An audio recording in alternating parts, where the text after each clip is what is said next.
Hi guys, and welcome to my YouTube channel. It's good to be back on the channel and quite early enough this time. So diving into today's business, we are going to be talking about umjolo, the pandemic. That's been a hashtag on our social media for the longest time. And we joke about these things, we laugh about them, and we act like we do not care. But we care. Yeah, if it keeps you awake at night, if you lose sleep over it, if you cry over it, if it hurts you, if it changes the way you look at yourself, then it matters to you. Today, I'm not here to judge your experience. I'm just here to be a friend. I'm here to give you tools and what worked for me in a time when I really was going through it. As you probably can already see from the title of our video, we are talking about recovering from breakups, recovering from relationships that actually don't make it. When you start dating someone, no one gets into a relationship with the end in mind, at least not a bad end in mind. You get what I mean? You are not getting into a relationship expecting that it's going to end. You probably are expecting marriage or a long-term commitment with this person, right? I know people, but very few people who've been married to their first and only love of their life. Such a blessing. I wish that could happen for everybody. But we've met people and things didn't work out and you were left with your life and now you have to figure it out. You made room for this person, they came into your life and now they are no longer a part of your life. What happens then? Who are you without this person? Who were you before you met them? I'm just here to give you some tools of how I was able to work it out. Yeah, and how I'm probably still working it out. But I hope it helps you. So number one is admitting that it hurts. So most of the times there is this, I don't know where we get the pressure from to prove that I'm not hurting, like it didn't hurt me that much. But you don't need that. The first step to healing from the pain of heartbreak is to accept that it hurts, that the heartache is there, that it's painful. And it's not to say that we are weak. Acknowledgement of pain is not a sign of weakness in any way. So acknowledge that it's painful. Once you do that, you give yourself the permission to heal. Because once you start saying it's not painful or it didn't hurt me as much as you all think it did, what you're doing is you are just denying yourself the permission to heal. No one gets to decide for you what hurts and what doesn't. So I use this very simple analogy. The same boiling water that softens the potato is the same boiling water that hardens the egg. So some people have egg-like experiences, others have potato-like experiences, but no one gets to decide whether I'm a potato or a hard egg. You get what I mean? So people are going to tell you, you can't be grieving over that, like it wasn't that deep. But if it hurt you and it was painful, I want to tell you right now that your emotions are valid. Whatever you are feeling towards that situation is valid. Allow yourself to sit in it, and before you can release it or feel the pressure to release it, just sit in it and release when it's time, when you feel you're ready to. Then the second thing, don't try to go back to what was. And I'm going to dissect this point. So most of the times we meet a person that come into our lives, we merge our lives with theirs, and the next thing they are no longer a part of your life. People want to make it seem as if when we heal, we go back to who we were before this thing ever happened to us. I'll put it to you that some experiences are life-changing. You are never the same after it happens to you. So stop trying to go back to look for who you were before this thing happened. So you may then ask, Kuti, so I just remain broken? No. You seek the healing that you're looking for, but don't try to be the person that you were before that happened. You are wiser now. You are more enlightened. So there's a difference. You are no longer that person you were before you met this person. You are wiser, and you are probably going to show up better for your next relationship because of that. Then the third point, be intentional about not losing yourself. So like I said, when relationships happen, our lives are meshed with another person's life, right? There are parts of them that we take on and parts of ourselves that we give unto them, right?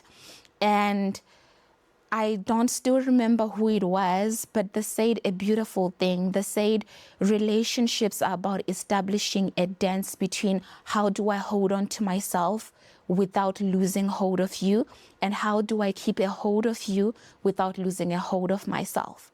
Even when you lose the relationship, it's important that you stay with a hold on yourself. Like, don't lose yourself. So you may wonder, what do I mean? But don't lose yourself. Don't stop doing the things that you like. There are people who've gone through heartbreak and that was the end of their passions for them. You probably enjoyed painting with this person. Your painting career doesn't have to end because this person just no longer exists in the context that they did. And you enjoyed reading, you enjoyed going out with your friends, you enjoyed time with family. Keep doing those things. Be intentional about holding on to those things that you love. Because one thing about pain, if it's prolonged, it has this tendency of trying to become a part of your identity. You almost forget who you are without it. So it's important to say, hey, this is a feeling, and I have this feeling because of A, B, C, D, but I am still this person regardless. You get what I mean? Yeah. And then accepting rejection. And this is for a particular group of people. This is, you probably wanted this thing to work, but your partner came and said, hey, I don't think it's working for me. And as we all know, it takes two to tango. So you can't tango when they don't want. You wanted it and they just didn't want it as much as you did. Or you put in so much effort, but there wasn't enough reciprocation from the other end, so you feel rejected. When I was 21, I had a conversation with one of my friends. Her name is Wendy. And I said to her, Wendy, in all my 21 years of life, there is one thing I haven't been able to work past, and it's the pain of rejection. It seems new each time I experience it. I don't care how many times I've experienced it. It still feels new each time I experienced it. And she said, maybe that's the problem. Maybe the problem is we want to do away with rejection as if it's this once-off occurrence. But we need to accept that rejection is part of the human condition. And instead of trying to do away with it completely, what we need to be building are tools to work when rejection comes our way. Because one thing for sure, it will. So this could be rejection in opportunities in life, anything you want. Rejection is a part of life. Doesn't mean there's anything wrong with you. So sometimes we go about thinking, I probably could have done more. Maybe if I had done this better, maybe if I had shown up for them in this way, they would have stayed. But whoever wanted to stay would have stayed. So the fact that they are not here with you means they didn't want to stay. And in as much as it's painful, acceptance is what will give you permission to heal. Number 2 is to appreciate that you are not for everyone. Someone who say, oh my God, I love coffee so much. And someone will be like, I can't stand caffeine. I want tea. And someone will say, I want juice. Someone will say, I want a soft drink. It's the same way we are to people. We are not palatable to everyone. We are not for everyone. But the people who are for you, those people you will not need to perform. You will not need to be anything other than who you already are for those people to accept you. So wait for the ones who are for you. I had a conversation with a friend recently and we were talking about doors. And I said to them, the beautiful thing about doors is they will open for who needs to walk through them and they will close accordingly. So sometimes we think we keep trying to push these pull doors. We look at it with our human eye and we think this had to work. This was for me. But sometimes God sees further than we did, and God always knows what is best for us. And on that note, I'm going to leave a few scriptures with you. The first one is, we do not pour new wine into old wineskins, right? God is not going to give you a new thing if you are still holding on to an old thing. If a door closes, it's okay. Let that door handle go. It's okay. I know you wanted it. I know you wanted it to work, but God is not going to give you anything or put anything in your hand if your hand is bowed up like a fist like this. You need to let go, and God can place something in your hand. And the second scripture, and I know it's a very commonly used scripture, but I am going to just dissect it for you in a different way. It is David in Psalm 23.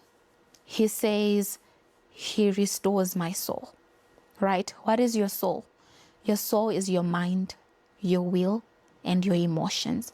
So after David has said everything about God being his shepherd, leading him in the green pastures, leading him beside the still waters, he says, but he restores my soul.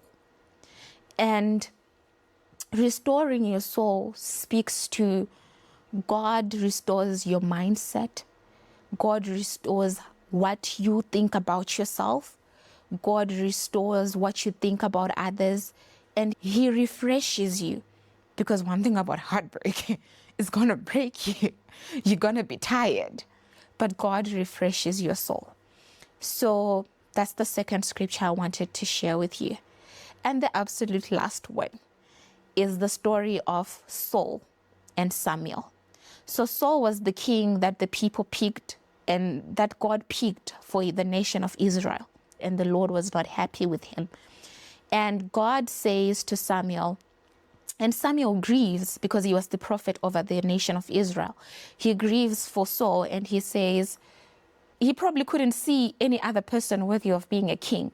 But God, there is a portion of scripture where God speaks to Samuel and he says to him, for how long shall you grieve over Saul? So this is my call to anyone who is struggling to let go of, be it a relationship or an ideal.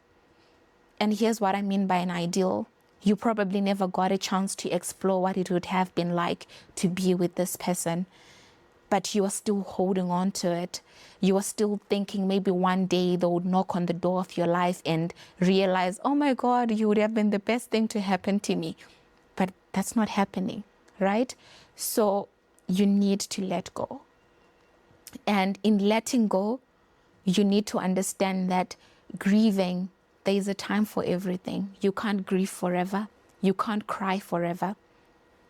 All right? Yeah. So, of course, your girl is a reader.